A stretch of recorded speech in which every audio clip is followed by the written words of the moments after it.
Hello, good morning. সবাই কেমন আছেন? আশা করছি সবাই ভালো আছেন। আমি মৌসুমীর আরও একটি ভিডিওতে সবাইকে স্বাগত জানাই। আর ছোটদের জন্য তো অনেক অনেক ভালোবাসা, আর বড়দের জানাই প্রণাম। আজকে বিশ্ব মাতৃ দিবসে পৃথিবীর সকল মা ভালো থাকুক, সুস্থ থাকুক, এটাই ভগবানের কাছে প্রার্থনা করি। কোনো মায়ের শেষ ঠিকানা যেন বৃদ্ধাশ্রম না হয়, এটাই প্রার্থনা করব ভগবানের কাছে। তো চলুন আজকের ভিডিওটা শুরু করছি। এই প্রথম আজকের ভিডিও আজকেই এডিট করছি, আপনাদের সঙ্গে শেয়ার করছি। এর আগের দিন ভিডিও শ্যুট করা থাকে, পরের দিন শেয়ার করি, পরের দিন এডিট করি, বা 2 দিন 3 দিন পেরিয়ে যায়, এরকম হয়। আগের দিন রাতে বাপি ফোন করেছিলেন। বাপি বললেন যে ডক্টরের চেম্বারে নামটা একটু লিখিয়ে রাখতে, কারণ আগে থেকে নাম লিখিয়ে রাখলে পেশেন্ট দেখেন না।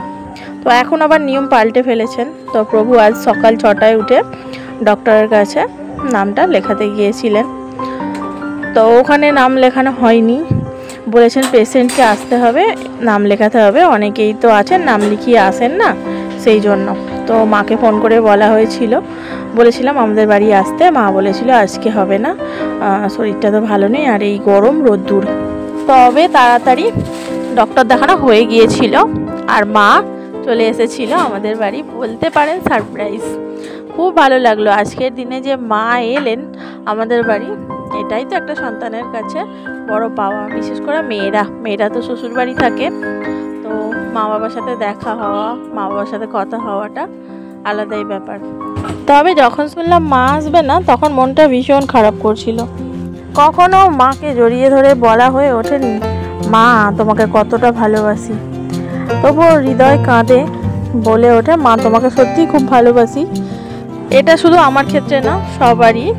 ওষুধ খাওয়ার 1 ঘন্টা পর মাথা ঘুরেই চলেছে, পুরো অন্ধকার এরকম। জল বিস্কুট খেয়েছি, একটু দেরি করে চাটা খেয়েছি, এরকম হয় থাইরয়েডের ওষুধ খেলে আমার।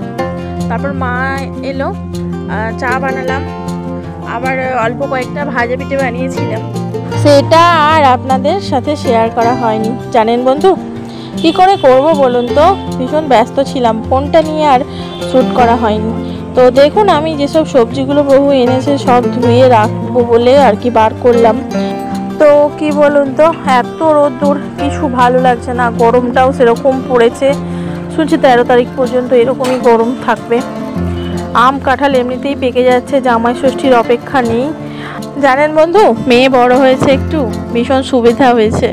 ছুটি এখন গরমের বাড়িতে আছে, ঠাকুরের বাসন ধোয়া, ঠাকুরতলা ধোয়া, ফুল তোলা সব কিছু করে দিলে গপুকে একটু সেবা দিয়েই দেয় মেয়ে। আর দেখুন এইগুলো কিন্তু গাছের বেগুন, রোজ ওই বেগুন গাছ শেয়ার করতে ভালো লাগে না, তো তুলে নিয়ে এসেছি, সেটা আপনাদেরকে দেখালাম। তবে একা খাইনি, গাছের বেগুন দিয়েছি, খেয়েছি। আর একটু ঝিঙে আলু টমেটো কেটে রেখেছি মাছের ঝোল বানানোর জন্য। আর হচ্ছে পটল ভেজেছি, ভাত বানানো হয়ে গেছে। এত গরমে চিকেন খাওয়া যাবে না, সেই জন্য বলেছিলাম মাছ আনতে, ঝোল বানাবো। তো কাতলা পেটি নিয়ে এসেছে, যেহেতু বাড়িতে মানে এরকম মাছগুলো একটু পছন্দ করে সবাই। তো গাথার মাছ শুধু আমি খাই, এখন তো তবুও অনেক করে একটু খাই, নাহলে আমাকেই খেতে হয়। আর হ্যাঁ, আপনাদেরকে বলা হয়নি বাবু এসেছে। একদম হালকা পাতলা কাঁচা লঙ্কা দিয়ে আজকে মাছের ঝোলটা বানানো হচ্ছে। আর একটু মাছের তেল রয়েছে কাতলা মাছের, বলছে আমাকে বানিয়ে দাও, ওই গাছের বেগুন দিয়ে একটু বানিয়ে দেব। আর মাছের ঝোলটা এদিকে হয়ে গেছে, মাছটা দিয়ে দিলাম, কিছুক্ষণ ফুটিয়ে নিয়ে আর নামিয়ে নেব, বুঝলেন।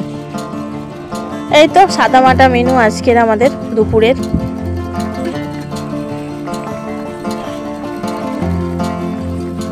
ওরে বাবা মৌসুমি, তুমি তো বললে যে কাঁচা লঙ্কা দিয়ে সাধারণ ঝোল করেছো, তাহলে এই যে এত লাল কেন?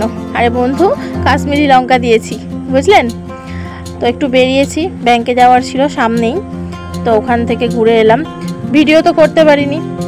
আর সন্ধ্যাবেলা একটু ফুচকা নিয়ে এসেছেন, মেয়ের বায়না বাবা ফুচকা নিয়ে এসো, সেই জন্য আর কি ফুচকাটা নিয়ে এসেছে। এখন এডিট করছি, ভীষণ লোভ লাগছে।